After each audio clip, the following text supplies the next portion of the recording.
Hi everyone, this is Ellen from Astrology Journal. This is the chart for when Venus turns retrograde. It's going to turn retrograde on March 1st at 7:32 p.m. Eastern Time. I have a couple of titles that I'm thinking about for the chart. One is Free Flowing Karma, Driving Change, and another is my political commentary, Bam Bam Goes to Washington. I'll probably use the former, but the Bam Bam Goes to Washington. You know, I'm a Capricorn, I have a lot of Virgo. I'm not a big fan of destruction for the sake of destruction. I'm a big fan of, let's look at things and let's see if we can improve things and let's see if we need to make changes. But that's not what I personally see happening. I am looking at it through my filters of being more progressive, but not necessarily aligned to any party. But it's a fun title and I thought I'd share it. Anyway, the idea of free-flowing karma comes from this grand trine. This is one of the places it comes from. So if we include Sedna in the chart, Sedna is a very slow-moving dwarf planet. And I've been including it recently because I think it's really important right now. It recently moved into Gemini. And so it's going to be there for the duration. And Gemini has to do with this idea of commerce and trade, and I think that's really important this year. Just as an aside, Mercury, on the day that Venus turns retrograde, so on March 1st it turns retrograde, Mercury, which rules Gemini and also rules Virgo, and so it rules commerce and trade, it is entering its shadow period for its first retrograde cycle this year. It'll have 3 retrograde cycles this year. And I think looking at the astrology for the year, I think Mercury is going to be a really important player in for this year. So the opening and closing eclipses for the year are in Virgo, and Mercury rules Virgo. And then on March 1st, the day of the first eclipse for the year, which is a lunar eclipse in Virgo, Mercury actually stations, preparing for its first retrograde cycle. So that in itself to me says we need to pay attention and watch Mercury this year, especially probably through its retrograde cycles. So again, Mercury rules commerce and trade. It also rules communication and trickery, actually. And it's in Pisces, which is interesting, which is this idea of deception. So it's an important player in this chart for Venus retrograde. So this grand trine involves Sedna and the South Node and Pluto. And it's in Gemini, so I think it's going to be important this year, if only because Mercury, I believe, is an important planet for this year.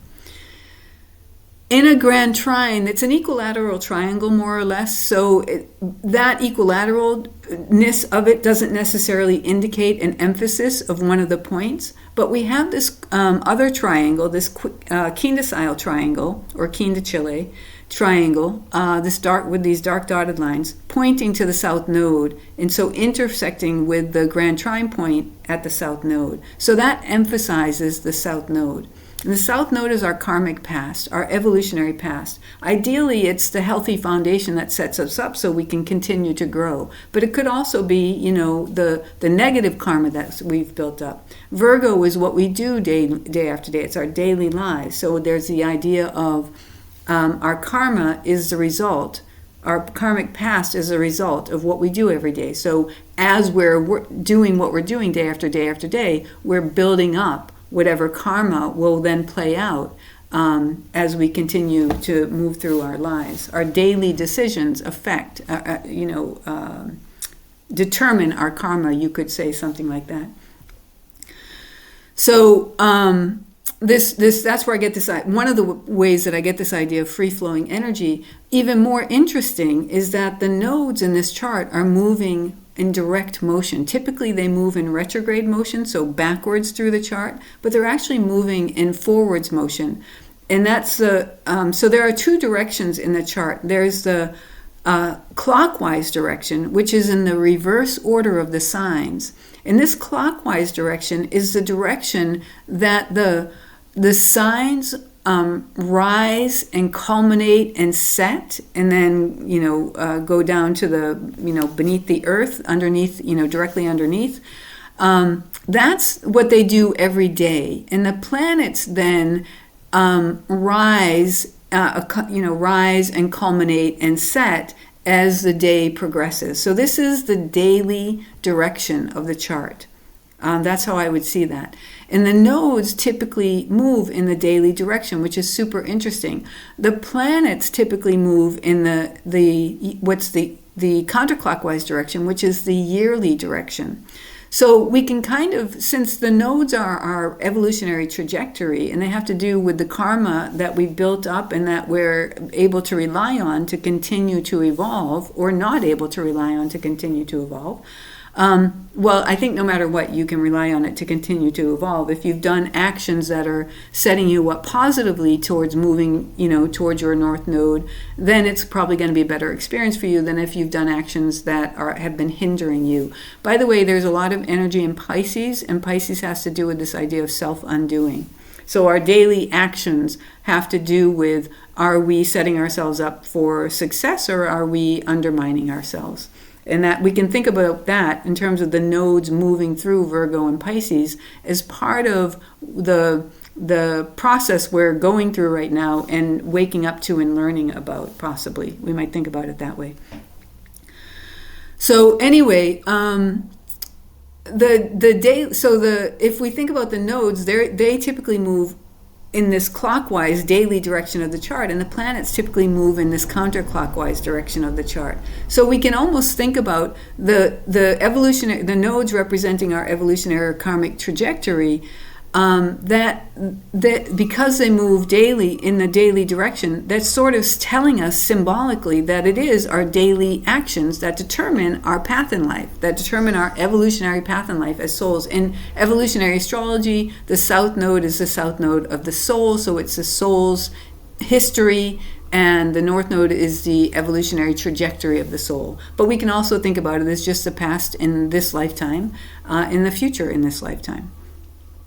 So then that makes me think that the yearly direction, which is the direction the planets typically move in, that's just showing us the effects of our daily action. So if we say, my Saturn is squaring my Venus right now, well, that aspect may be showing us the results of our daily actions around those archetypes. So that's just something I've been thinking a lot about. But the fact that the nodes are moving in direct, or I should say, the fact that the nodes are moving in direct motion, not retrograde, so they're moving in the yearly direction, it's almost like that emphasizes the idea that the energy is just flowing. The spigot on the tap has just been is open wide, and it's just flowing. And so we're seeing in like real time, and possibly, kind of hard to ignore ways what's happening, the karma that has been built up in our lives. And I'm thinking about this more in terms of the larger picture that's happening in the United States, not so much individually, although each of us individually, many people are already being affected by the changes that are taking place. So we might say, well, that's part, it's part of our collective traumas, our karma, and also trauma, and so it's affecting our daily lives too. And I think it'll be affecting the daily lives of more people as things go.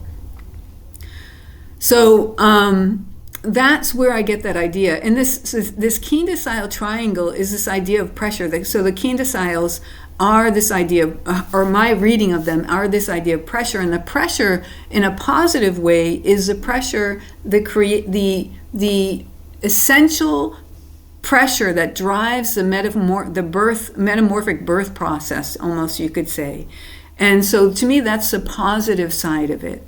And so the karma that's just flowing right now, we could say there's an intention to that is the pressure that we need. And the pressure being we're now seeing this karma, and that being the pressure we need to continue to evolve, to make changes, and to continue to evolve.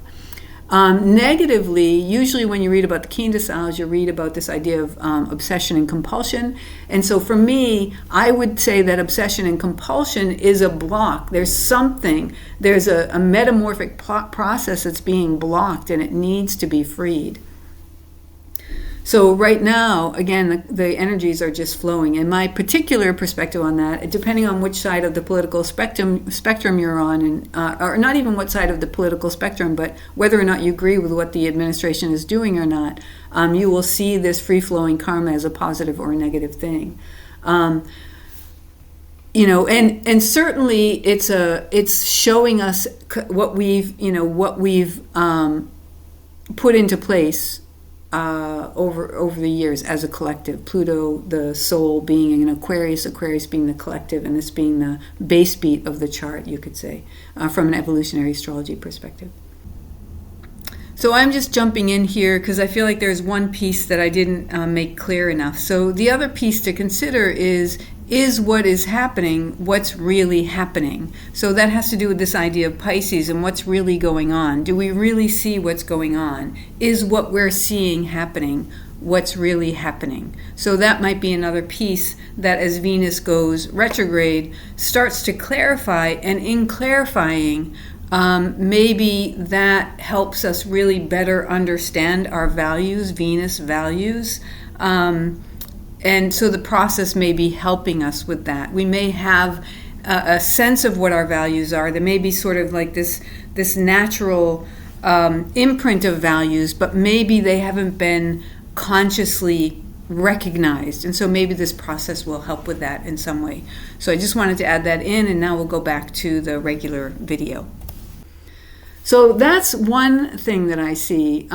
There's an interesting thing happening in these charts in that the Venus and retrograde cycles, the Venus and Mercury cycles are happening.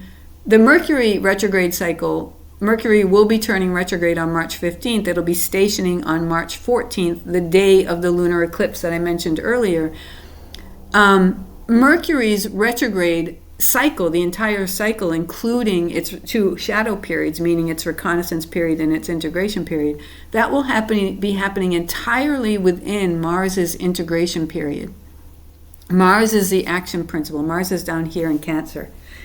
And Venus's retrograde cycle is happening almost entirely within its retrograde period is happening entirely within the Mars integration period. So here's Mercury. Well, let's start with Mars, actually.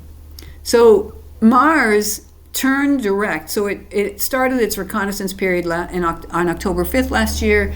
It turned retrograde on December 6th. It reached its midpoint or its crisis point on January 15th, or its challenge point, we could say, on January 15th. And then it turned direct, ending its retrograde cycle. Sorry about that. I think you guys might hear that loud truck. Sorry about that. So it turned direct on February 23rd, and so it won't end its retrograde cycle until May 2nd. So from February 23rd to May 2nd, it's in its integration period. And if we we'll go back to Mercury. If we look at Mercury, well, it turned retrograde on March 1st. That's after February 23rd. And it didn't turn retrograde. It entered its reconnaissance period on March 1st.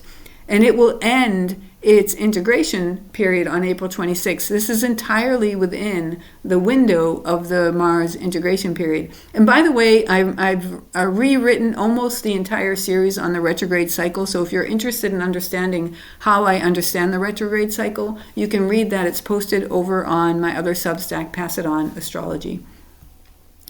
So Mars, this idea of commerce and also communication and also trickery happening within the entire window of the Mars integration period, the Mars second shadow period, which I see as an integration period where it's integrating all of the things that it encountered and the crisis and all of that it encountered during its retrograde, during its reconnaissance and retrograde periods. So I think that what this means is that it will be factoring in what's happening, what comes up in the Mercury retrograde cycle. That's what I think that means. So then if we look at Venus, it turned retrograde. It entered its reconnaissance period on January 28th. Well, that's before Mars turned retrograde. And by the way, January 28th is a week after the administration took office, the current administration took office. So that's interesting to think about. And Venus, by the way, I didn't say, it's about values, it's about worth, it's about trust, it's about security, in the sense that it's about money. And in the sense that it's about the information that our senses give us. So, and it's also about relationship, our relationship with ourselves and our relationship with others. So security in that sense also. So, so this falls outside of the Mars integration window, but it starts its retrograde on March 1st, and then it ends its retrograde on April 12th. So its retrograde period itself takes place within the Mars integration period. So I think Mars will also be factoring in what's going on in the Venus retrograde period. So it's moving direct, so there's action, but it still has this integration to go through before it's really truly fully ready to act. And I think the Mercury and Mars will be influencing the action that it ultimately takes. The fact that Venus, it ends its retrograde cycle or its integration period on May 2nd, and the fact that Venus ends its retrograde cycle, so its retrograde cycle, meaning its integration period, will end on May 16th. That's 2 weeks after Mars ends its cycle. And so how I'm reading that right now is that just as Mars will be the retrograde periods of Venus and Mercury will be factoring into Mars's integration. So the action that Mars takes, as of May 2nd, will be helping will be helping us to integrate what Venus has been processing through its retrograde cycle. So in essence, the action of Mars will solidify the restoration, the healing, the new perspective or whatever that we gain through Venus's retrograde cycle. And by the way, whether or not we're personally influenced by what's happening with Venus, by the way, also has to do with wealth. So whether or not we personally are influenced or are affected by this Venus retrograde cycle will depend on where it falls in your chart. So its reconnaissance period, so its retrograde cycle goes from Pisces 24 degrees. Let me do it this way. It turns retrograde at Aries 10 degrees, and then it retrogrades back to Pisces 24 degrees. So the retrograde territory goes from Pisces 24 degrees to Aries 10 degrees. So if we have planets, especially around 24 Pisces and around Aries 10 degrees, this may be a significant transit for us if we have planets around there or an aspect to there. But also if we have planets in this retrograde territory generally and the solar point at Aries 2, we may be affected by this retrograde cycle. So that is what I wanted to say about that. And then the other just quick thing I'll go over, I'm not going to talk about this a lot, but you see here that I have, so this is a Venus retrograde chart. It points to the south node. And then we go to the Venus solar point chart, which I think of as being like a crisis point. And it too points to the south node. We still have this grand trine. And then we have this other triangle, a different triangle than the keen-decile triangle. And this triangle is also pointing to the south node. So we have in this solar point pointing to the south node, an emphasis on the south node. And the nodes in this chart are also direct. So there's this idea of it's not about building our karma anymore or right now. It's about these moments where the karma is just sort of flowing. That's how I would think about it. This triangle is made up of septiles. So when you divide the circle by the 360 degree circle by 7, you get a 51.42, I think, or something like that, aspect. And then you can divide that by 2, or multiply it by 2, or multiply it by 3, and you get a septile series of aspects, and that's what this triangle is representing. The septile series has to do with this idea of fate and destiny. And I've read that people seem to see this as sort of a spiritual. There's like a spiritual dimension to this idea of fate and destiny. So I don't know that yet. It'll be interesting to follow this during this cycle to see what we experience, and maybe that will give us more insight into what this is about exactly. It's pointing to the South Node. So there may be this idea of destiny or fate relative to this karmic flow of energy, and the solar point to me represents a crisis point or a challenge point or a point of perhaps particular awareness where that helps us to, or a crisis point or a challenge that allows us to see what's actually happening, and that then sets us up to help us resolve what's going on. Whatever is brought up for us that's going on in the retrograde period, that solar point perhaps helps us to see more clearly what it is we need to see more clearly so that we can resolve it. So it's interesting that this is associated with this idea of fate and destiny, and it's pointing to the South Node. So something from our past may be made clear to us that might have something to do with our direction in life or our destiny in life or something like that. I don't want to make it this huge really big cool deal, but it'll be interesting to see how this plays out. So then in this third Venus direct chart, so when Venus turns direct, the emphasis is no longer on the South Node. The nodes are still, in this chart, also moving in direct motion. So there is this idea of energy flowing, yet the other triangles are pointing to the moon, not to the South Node. And these two triangles are interesting. There's the purple dotted, or the darker dashed triangle. That is the yod. And the yod stands for the finger of God. Symbolically, it's said to mean the finger of God. So it's sort of another fate or destiny point or signature in the chart, right? But instead of pointing to the South Node, it's pointing to the moon. So we no longer have the emphasis on the free-flowing karma, although it is still free-flowing. It's more the emphasis here on the moon. And the moon is both our ego identity and the people of a nation. The masses, you could say. And it's in Libra, which is the idea of the scales and balancing the scales. And then this blue dashed line on the outside, this is a quintile triangle. All of these aspects in this triangle pattern are made up of quintile series aspects. So the quintile is when you divide the circle by 5 and you get 72 degrees. So the quintile series are made up of the 72 degrees and then multiples of the 72 degrees. So these are 100. The long lines are 144 degrees, and the short line is 72 degrees in the case of this aspect pattern. So the quintile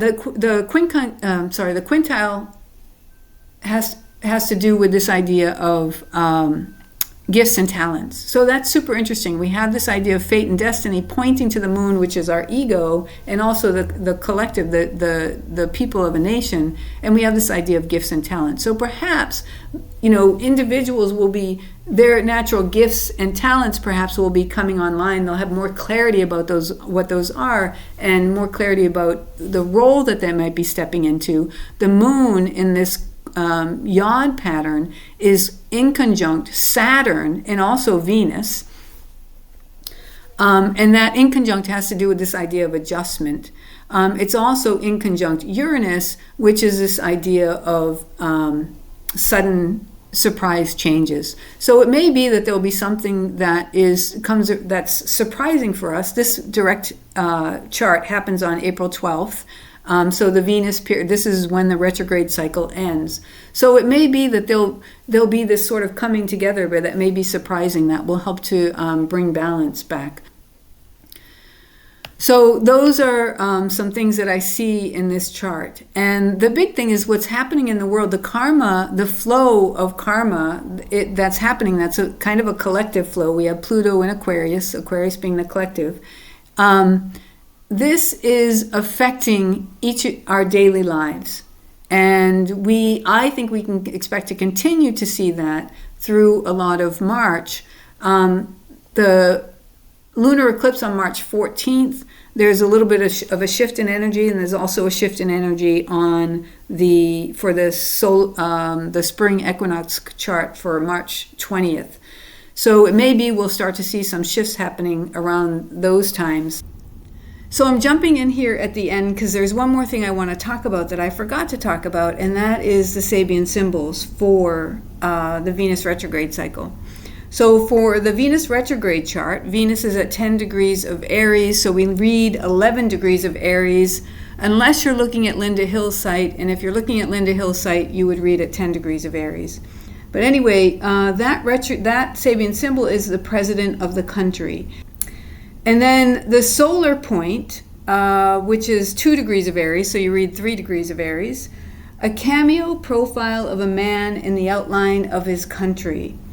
And then for the direct degree, when the Venus station is direct, it does so at 24 degrees of Pisces, so we look at 25 degrees of Pisces, the purging of the priesthood. So the president of the country, a cameo profile of a man in the outline of his country, and the purging of the priesthood.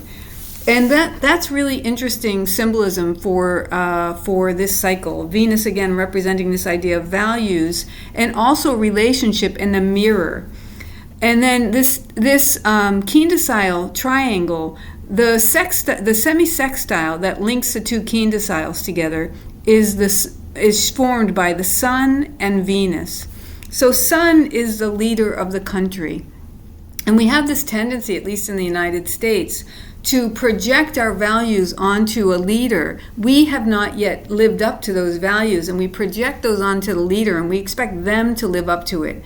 And then we'll go through periods of extreme disillusionment because it will turn out that they too are not able to live up to those values. And they may be putting a smoke screen, over, whatever, pulling the wool over our eyes or whatever. But I think we have to recognize that in some ways we're complicit in that, right? Like we're also doing that. It seems to me that the ideal would be we are doing our best to live up to these values. And because we're doing that, not externally as a show, but internally, we're really sort of working to embody those values. That will then allow us to see more clearly, and it will also allow leaders who are also embodying those ideals to be able to rise up and take those positions. That's a thought that came to me.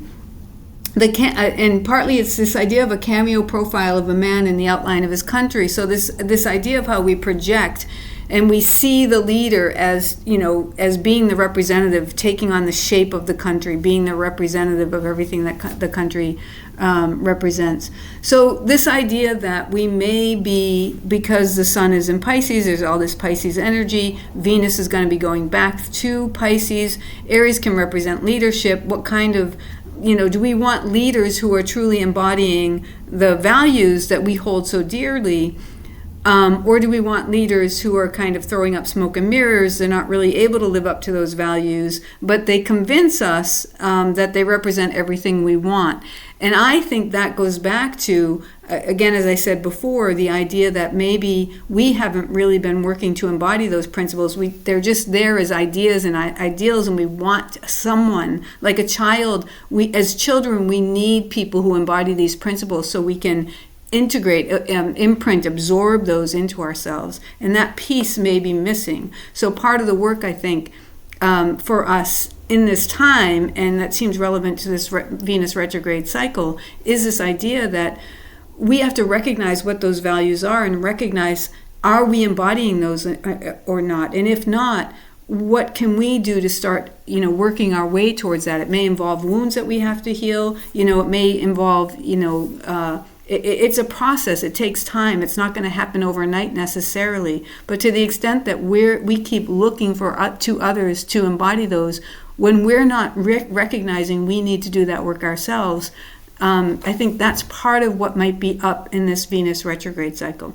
So that's it for this reading. Thank you so much for listening. I hope there was something helpful for you. And I'll be back probably within the next couple of weeks with another reading. For sure, I'll be doing a reading on the lunar eclipse in Virgo that's coming up on the 14th. Okay, take care. Bye.